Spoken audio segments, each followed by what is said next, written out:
mendengarkan podcast ini. Bapak Ibu, saudara-saudara sekalian yang kekasih, makin kita mengerti firman Tuhan, kita akan makin memahami juga betapa sulitnya, betapa sukarnya menjadi orang Kristen itu. Kristen yang benar atau Kristen yang sejati, saudara. Betapa sulitnya. Tetapi Tuhan pasti memimpin kita dan menyediakan semua sarana kita bisa memenuhi panggilan yang kita harus tunaikan, target yang kita harus capai. Asalkan kita sungguh-sungguh dengan segenap hati menjalani hidup kekristenan kita. Bahkan di dalam Alkitab kita menemukan kenyataan bahwa untuk memiliki hidup yang berkualitas, hidup kekal, itu mustahil bagi manusia. Tetapi tidak mustahil bagi Tuhan.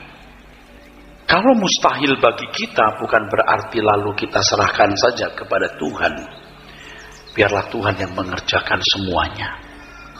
Saudara, Tuhan berkata, kamu kalau ikut aku, hitung dulu anggarannya.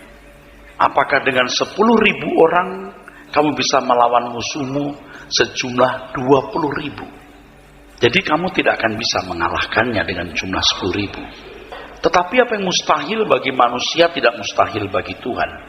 Bukan berarti lalu yang 10.000 kita tarik, yang 10.000 tidak kita kirim untuk berperang. Biar Tuhan yang menyelesaikan sendiri, yang berperang ganti kita. 10.000-10.000-nya harus diserahkan. Baru Tuhan akan memenuhi apa yang tidak bisa kita penuhi, saudara. Jadi kalau kita tidak dengan segenap hati, segenap hidup, segenap kekuatan, kita tidak akan pernah bisa menunaikan, memenuhi, saudara, panggilan kita sebagai orang percaya. Nah, Bapak Ibu saudara sekalian, kita buka kembali Injil Matius pasal 5 ayat yang ke-14. Injil Matius pasal 5 ayat yang ke-14, saudara. Ayat yang ke-14 berbunyi demikian dari Injil Matius pasal ke-5. Kamu adalah terang dunia. Kota yang terletak di atas gunung tidak mungkin tersembunyi. Kamu adalah terang dunia. Ini bukan perintah untuk menjadi terang. Tetapi kamu berkodrat terang. Ini yang istimewa, saudara. Kalau seseorang tidak mencuri karena larangan mencuri, itu tidak istimewa.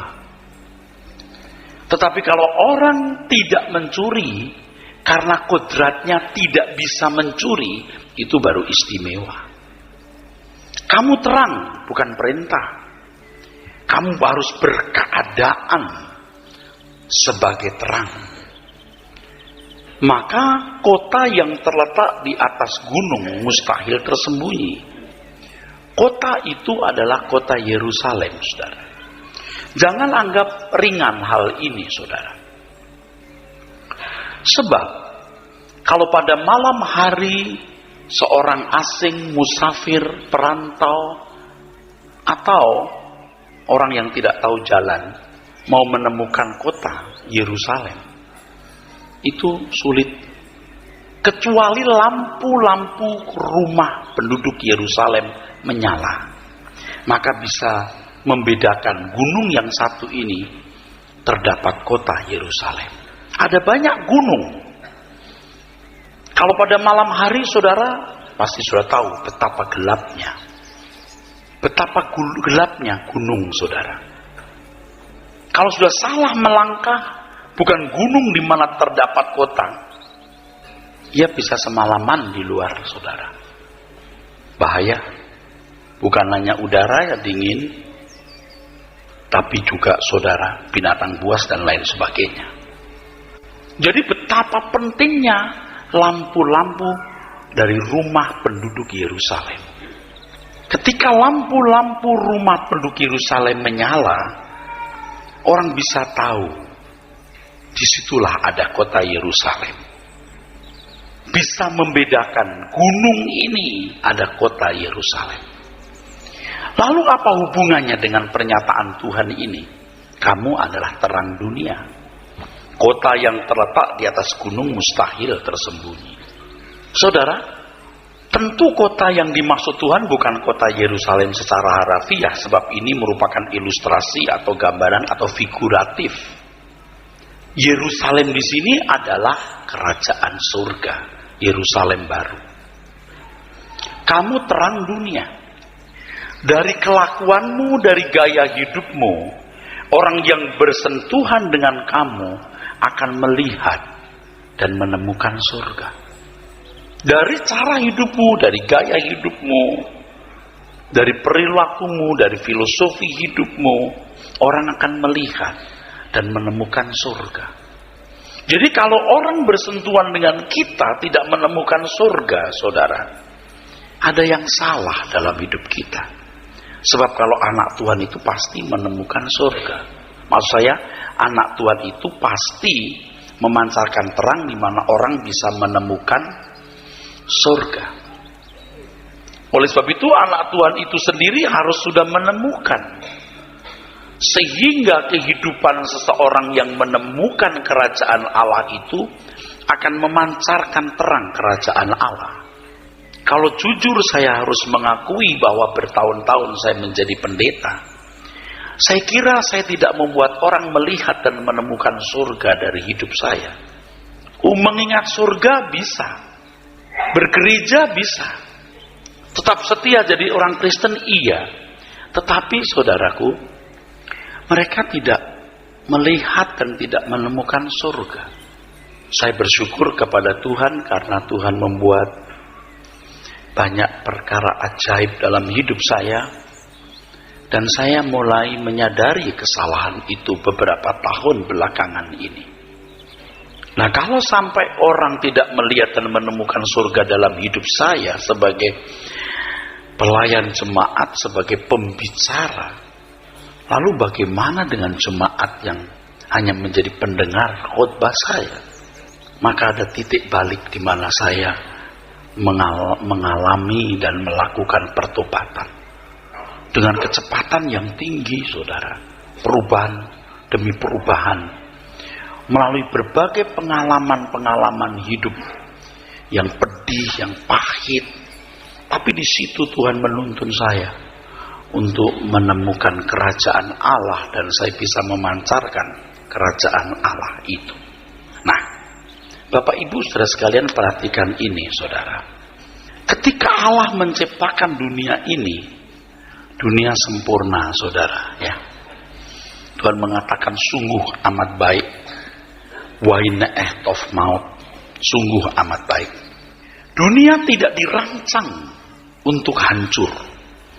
Dunia tidak dirancang untuk dikutuk. Dunia inilah Firdaus. Inilah surganya manusia. Firdaus. Paradeisos. Pardes. Ini bahasa Yunani, bahasa Ibrani yang artinya taman, park, garden. Tetapi manusia memberontak, mengingkari perjanjian dengan Allah yang baik. Sehingga bumi dikutuk. Bumi yang mestinya dirancang menjadi hunian tetap huntap, menjadi huntara, hunian sementara, karena bumi tidak lagi menjadi ideal untuk dihuni manusia yang dikasihi Allah. Dunia ini produk gagal, saudara.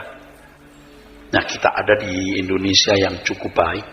Kalau Anda tinggal di Suriah, di Mesir, di Irak, Afghanistan, dan beberapa tempat lain yang tidak nyaman untuk dihuni, betapa mengerikan, saudara. Dan baru-baru ini jalur Gaza. Maka Tuhan merancang dunia lain, dunia yang baru. Yang kita sering mengatakan LB3 itu, saudara.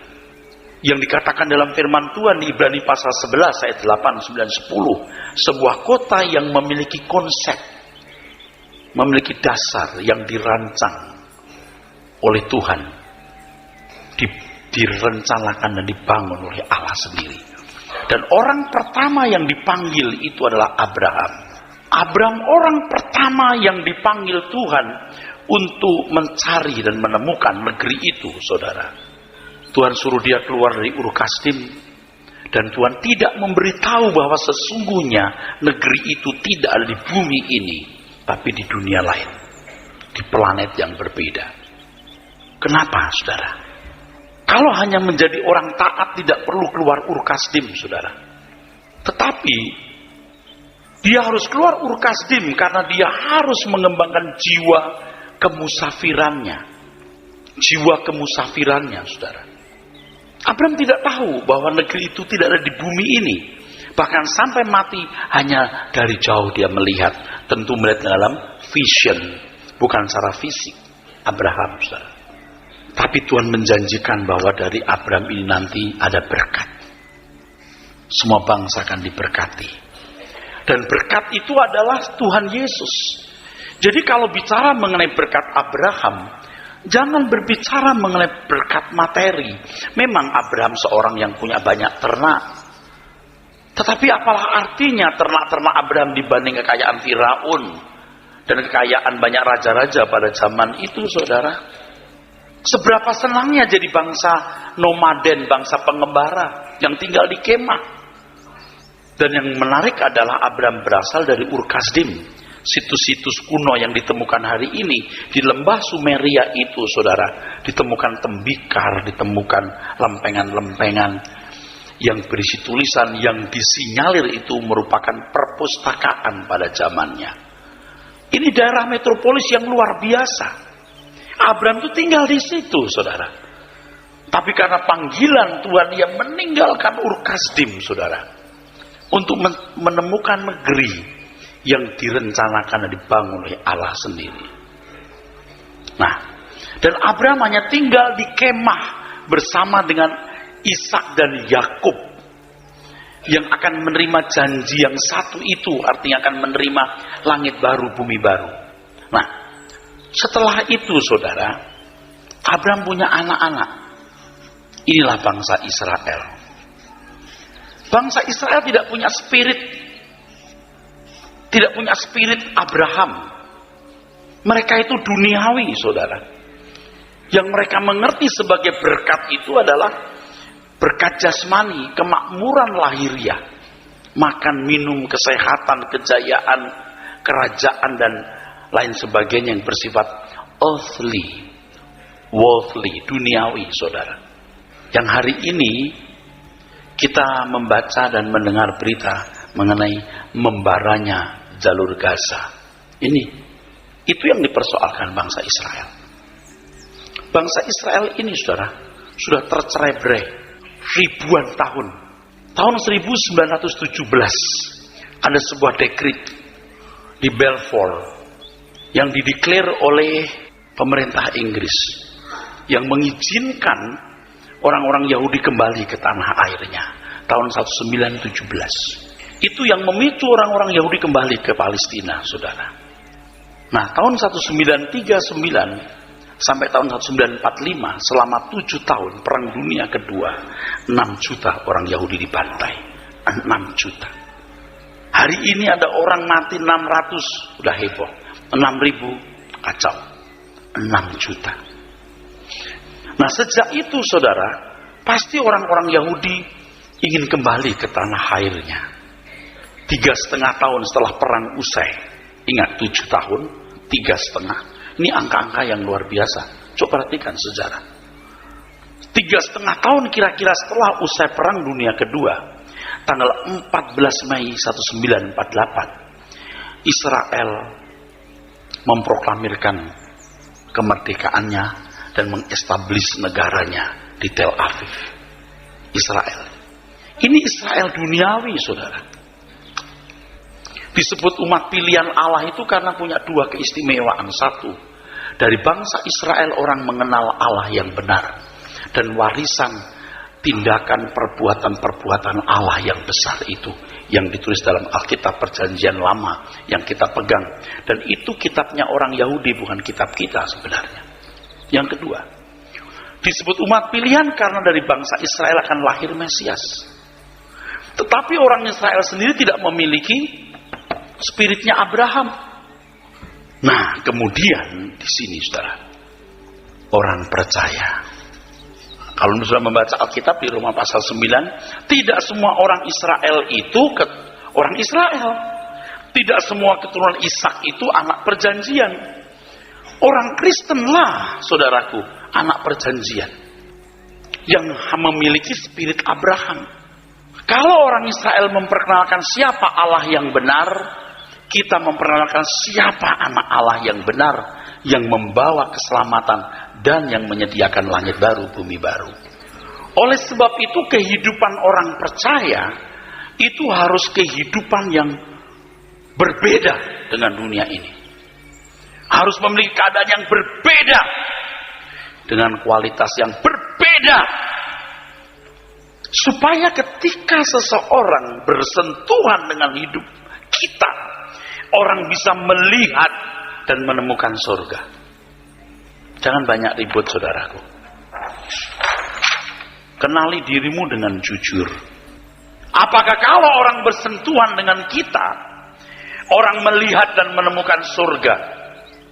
Tadi saya sudah mengatakannya, saudaraku, dengan jujur, honestly, I told, bahwa bertahun-tahun saya menjadi pendeta, rasanya saya tidak sungguh-sungguh membuat orang melihat dan menemukan surga.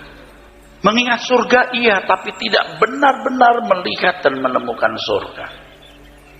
Nah, nanti saudara akan bisa melihat dua hal yang penting yang membuat orang menemukan surga ketika kita memiliki pengharapan. Makanya orang gak berduniawi sama sekali. Pengharapan. Aku punya sukacita karena aku punya pengharapan. Ini langit baru, bumi baru. Yang kedua, perilaku yang istimewa. Ini bukan manusia dari bumi ini. Kalau model manusia seperti ini, bukan manusia dari bumi ini. Itulah sebabnya firman Tuhan berkali-kali berkata, saudara, janganlah serupa dengan dunia ini. Ya, memang saya termasuk orang baik menurut saya. Dari pemantauan orang-orang yang menilai saya, kan saya juga membaca, walaupun tidak semua bilang saya orang baik. Tapi perjuangan saya untuk pekerjaan Tuhan dari muda nyata. Tapi saya menyadari bahwa orang belum melihat dan menemukan surga dengan kuat. Nah, ketika Tuhan mulai mengubah hidup saya tahun-tahun belakangan ini, saya baru punya kesadaran pertobatan yang sungguh-sungguh. Nggak sulit sekolah 4 tahun jadi sarjana teologi, tambah 4 tahun lagi jadi master teologi, 4 tahun lagi jadi doktor teologi. Nggak sulit-sulit amat untuk bisa memiliki predikat cum laude, bahkan summa cum laude. Tapi untuk menjadi cum laude di hadapan Tuhan dan orang menemukan Tuhan dalam hidup kita, itu hal yang sulit, saudaraku. Orang bersentuhan dengan kita dan melihat surga dari hidup kita, itu yang sulit. Jangan banyak bicara, jangan debat, diam, biar orang membaca aura kerajaan surga dalam hidup kamu. Ini Kristen yang normal, kamu terang dunia. Kodratmu membuat orang menemukan kota yang terletak di atas gunung Yerusalem baru. Orang yang punya pengharapan itu orang yang bisa berkata, Yesus cukup bagiku. Saudara, hidup kita harus sungguh-sungguh memancarkan ini. Memancarkan aroma, aura kerajaan surga. Kalau tidak, you nggak layak disebut anak-anak Allah. Anda nggak layak. Kita akan belajar banyak dan membuktikan teks-teks dalam Alkitab. Anda nggak layak jadi anak Allah. Ya, maka saya juga berpikir, untuk apa ya jadi pendeta, tapi tidak membuat orang melihat dan menemukan surga. Mungkin Anda berkata, enggak lah Pak Eras, saya lihat hidupnya Pak Eras itu kan saya bisa melihat surga sekarang. Dulu enggak pasti. Pengkhotbah yang baik saya, tapi pasti tidak membuat orang jadi militan untuk menemukan surga. Sekarang pun juga menurut saya belum kuat sekali, saudara. Belum kuat sekali. Ibarat strom itu belum tegangannya belum tinggi. Belum tinggi. Saya harap saya bicara pelan begini, tapi hati saudara sudah disentuh dan bisa digoncang untuk mau berubah, saudara. Orang yang belum menjadi terang itu, saudaraku ya, itu pasti belum mengalami kelahiran baru. Jadi orang yang hidup dalam gelap itu bukan hanya berbuat dosa, tidak ke gereja, seperti konsep yang sering kita dengar, ya, orang-orang yang berkata, saya sudah hidup baru. Sekarang saya sudah hidup baru, Pak. Sekarang saya sudah hidup dalam terang, Pak. Hidup baru, hidup dalam terang itu bukan hanya ditandai jadi orang baik pergi ke gereja. Tapi ketika saudara menyadari dari mana engkau datang dan kemana engkau pergi. Kita tahu pergi kemana, menghadap Tuhan. Oke, Anda juga tahu, saya tahu, Anda tahu. Tetapi apakah pengertian itu benar-benar saudara hayati sampai mempengaruhi seluruh perilaku hidup saudara? Ini yang penting. Apakah mempengaruhi seluruh perilaku hidup kita? Jadi banyak orang atau semua orang beragama juga tahu dari mana kita datang, kemana kita pergi. Tapi seberapa kita bisa menghayati itu dan kebenaran itu mencengkeram hidup kita, dan hal tersebut sungguh-sungguh mempengaruhi perilaku kita secara kuat atau secara signifikan, saudara. Mari kita lihat di dalam Yohanes pasal 3. Yohanes pasal 3 ayat yang ke-5 sampai ayat yang ke-8, saudara. Ya. 8 dulu dibaca, Pak. 8 dulu dibaca. Ayat yang ke-8 ya. Bunyi demikian.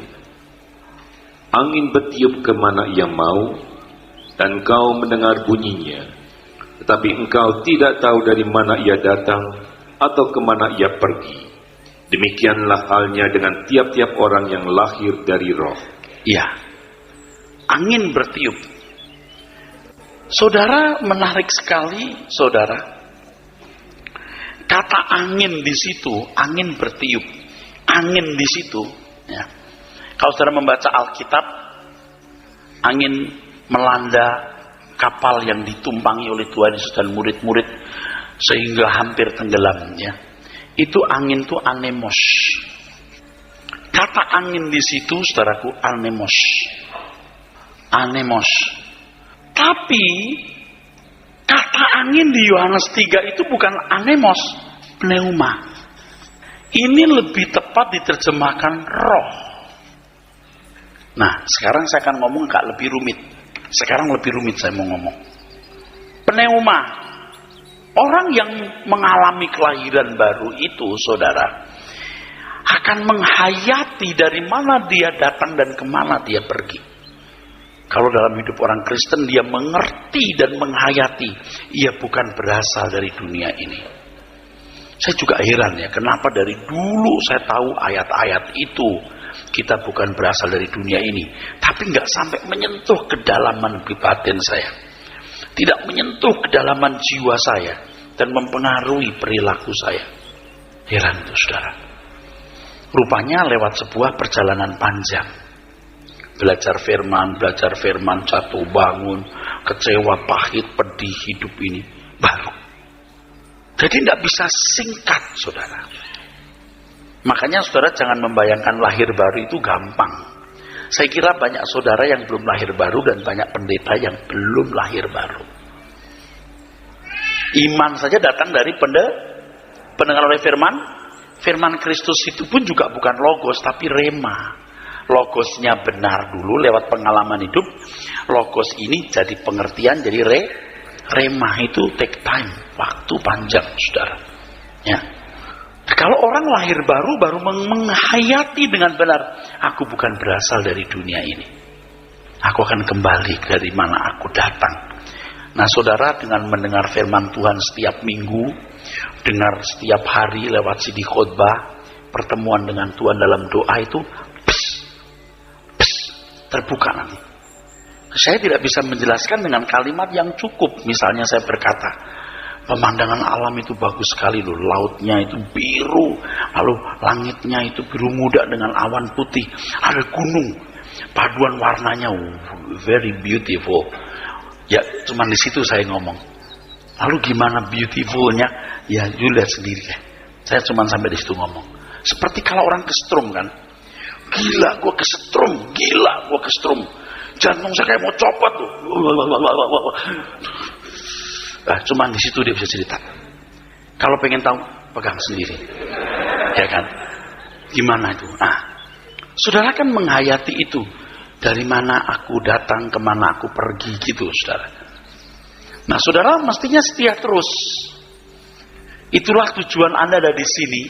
Mendengar firman ini kan supaya saudara mendengar terus. Nanti akan dibukakan pengertian saudara. Nah, penghayatan itu tidak bisa saya bagikan kecuali saudara sendiri yang mengalami. Saudara mengalami. Oke, baca sekarang ayat yang 5. Ayat yang kelima. Demikian jawab Yesus, Aku berkata kepadamu, sesungguhnya jika seorang tidak dilahirkan dari air dan roh, ia tidak dapat masuk ke dalam kerajaan Allah. Air dan roh. Penjelasan saya pasti bolak-balik, nanti kembali karena semua itu bertalian, saudara. Ya. Air dan roh. Pasti air ini bicara soal baptisan atau langkah manusia. Roh ini pekerjaan Tuhan. Ingat tadi, lawan musuh 20.000, kasih dulu 10.000-mu, Tuhan tambahkan. Anda juga punya usaha sendiri yang serius. Baptisan. Kalau kamu tidak mengalami baptisan, tidak dilahirkan dari air dan roh, kamu tidak mengalami kelahiran baru. Air itu baptisan. Baptisan itu jangan dilihat dari tekniknya. Makanya kita jangan ribut soal selam atau percik. Baptisan itu yang penting maknanya. Sebenarnya baptisan ini kan bukan milik orang Kristen, milik orang Yahudi. Jadi kalau ada orang non-Yahudi yang disebut bangsa kafir atau goyim mau menjadi orang Yahudi, dia harus dibaptis. Nah, dibaptis mah gampang. Sulitnya adalah harus disunat. Ini kalau orang dewasa disunat kan bukan hal yang mudah. Dia harus hidup dengan cara hidup orang Yahudi yang syarat dengan hukum dan peraturan. Jadi baptisan ini komitmennya, saudara. Tekad dari individu untuk masuk dalam kehidupan orang Yahudi. Nah, baptisan lain ada baptisan Yohanes Pembaptis. Yohanes Pembaptis itu membaptis orang supaya orang bertobat secara konsekuen melakukan hukum Tuhan. Kepada orang-orang Yehuda, orang-orang Israel, dia berkata, hendaklah engkau memberi dirimu dibaptis dan bertobat. Kepada orang-orang non-Yahudi, prajurit-prajurit Roma, dia berkata, cukupkan dirimu dengan gajimu dan jangan memeras. Tapi ketika orang Farisi, tokoh agama datang, dia berkata, hai kamu ular beludak, siapa yang bisa bilang kamu lolos dari penghakiman, dari hukuman? Nyatakan buah pertobatanmu. Jadi baptisan Yohanes itu saudaraku, baptisan pertobatan. Nah, Tuhan Yesus sendiri sebenarnya tidak akan didengar oleh orang-orang Yahudi. Siapa dia? Dia anak tukang kayu. Kalau Yohanes Pembaptis itu bisa begitu dihargai oleh orang Yahudi karena punya sejarah panjang. Papanya imam, diketahui pernah bertemu dengan malaikat, menjadi bisu. Masyarakat semua tahu karena pada waktu itu adalah hari ibadah orang Yahudi. Dia bertugas di bait Allah, di ruang suci, harus keluar memberikan berkat. Mulutnya dibuat bisu, jadi itu jadi cerita seluruh masyarakat Yahudi. Nah, istri Sakaria yang tua bisa hamil, itu kan mujizat. Waktu lahir namanya Yohanes Pembaptis, mulutnya Sakaria baru dibuka Tuhan.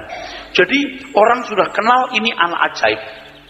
Jadi ketika dia keluar dari tradisi imam, dia di padang berteriak bertobat. Orang-orang Yehuda datang, yakin ini dari Allah. Coba Tuhan Yesus, anak tukang kayu, gak punya legalitas apa-apa. Nah, pada waktu itu Yohanes berkata, aku membaptis kamu dengan air, tapi ada di antara kalian yang akan membaptis dengan api dan roh. Membuka tali kasutnya pun aku tidak layak.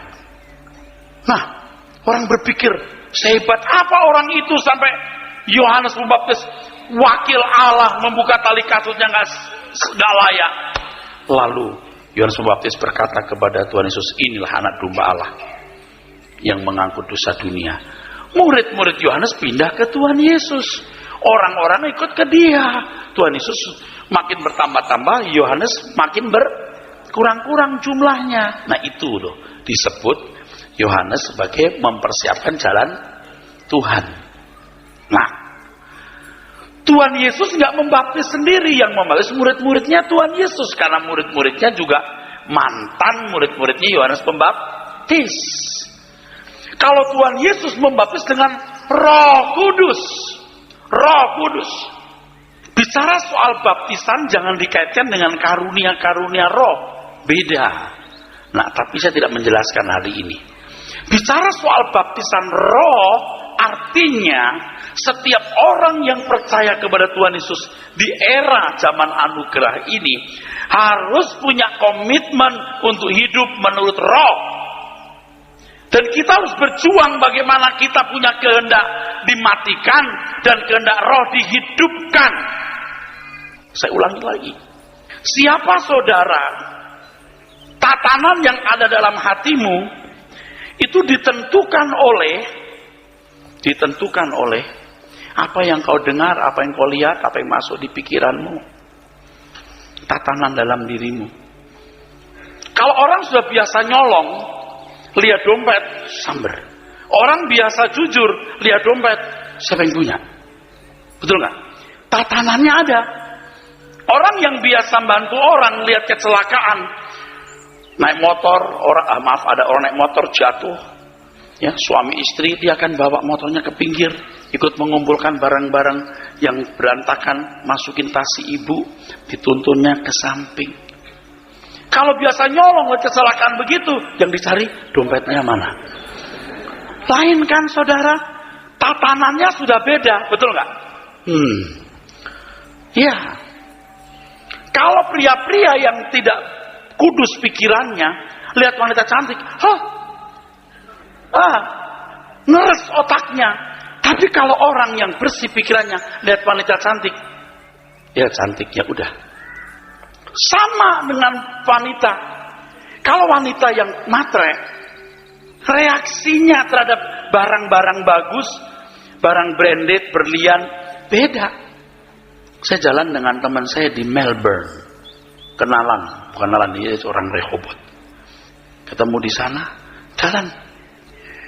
Dia punya ininya bagus. Jalan. Itu bisa ketemu perempuan balik lagi. Sir, I'm sorry, let me see your ring please. Dia bisa lihat itunya, ringnya. Ini perempuan gila ya. Saya saja yang di sampingnya beberapa hari nggak lihat loh cincinnya. Dia lihat. Itulah sebabnya saya mulai bertanya, cincin itu harganya berapa? 1 Mercy baru, 1 M lebih, 1 ini. Pantesan itu si wanita bisa balik lagi lalu, sorry sir, let me see your ring please. Dilihat begini terus, wonderful. Saya nggak tahu wonderfulnya di mana, karena saya pikir itu kelereng aja gitu. Ya kayak kelereng, rupanya itu berlian, saudara. Saya kira buat nabok orang mati itu. Nggak usah kenceng deh gini, tek gitu mati. Matinya kenapa? Karena masuk di mulut. Lihat reaksi-reaksi orang gitu. Betul saudara? Karena orang punya tatanan di sini. Dari apa yang dipelajari orang punya tatanan. Dia bisa menghakimi diri sendiri dan bisa menghukumnya. Kalau orang benar kan, kalau orang benar ya, kenapa tadi aku marah begitu ya? Salah itu. Dia menghukum toh dirinya. Salah itu. Terus damainya hilang, sejahteranya hilang. Tapi yang lain bisa begini. Kenapa tadi gue nggak marah? Gue nyesel gue. Ngerti nggak saudara? Jadi bukan soal berbuat baik atau buruk semata-mata, punya tatanan. Dan tatanan yang ada dalam batin kita harus tatanannya Tuhan. Kalau kita memeriksa diri kita sendiri, tatanan yang ada pada saya, tatanan macam apa? Ternyata masih keruh. Itu terbukti dari reaksi-reaksi kita waktu kita dihormati, waktu kita dipuji, kita disayang, kita difitnah. Gimana reaksi kita? Nah, kita bisa lihat, tatananku ternyata belum seperti tatanan Tuhan. Pada like sun. Nah, kita baru menyesal bahwa aku ini ternyata belum seperti tatanan Tuhan. Mungkin Anda berkata, ya, tapi saya nggak pernah berbuat jahat.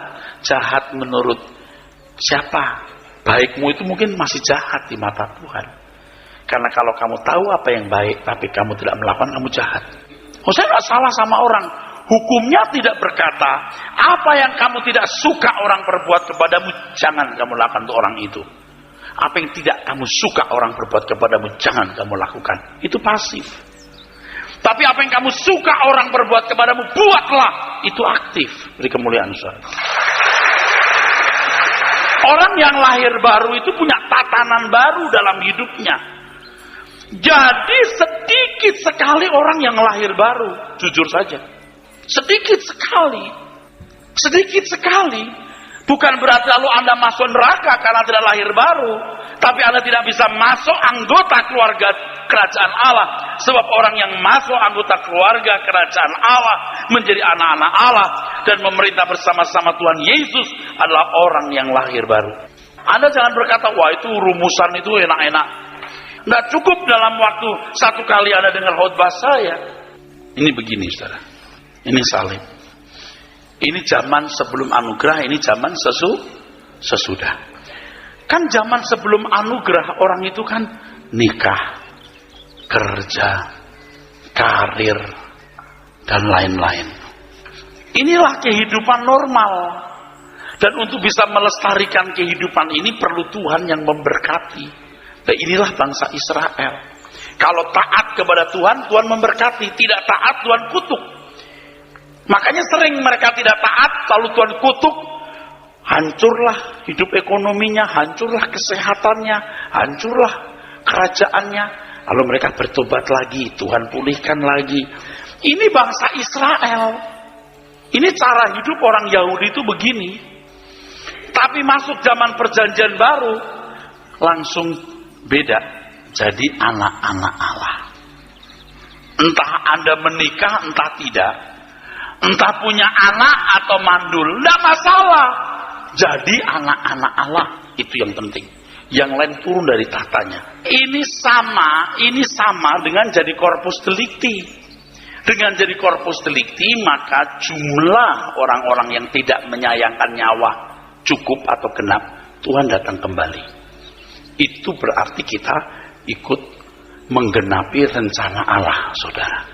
Jadi masalah kehidupan fisik ini tidak perlu mendapat tekanan.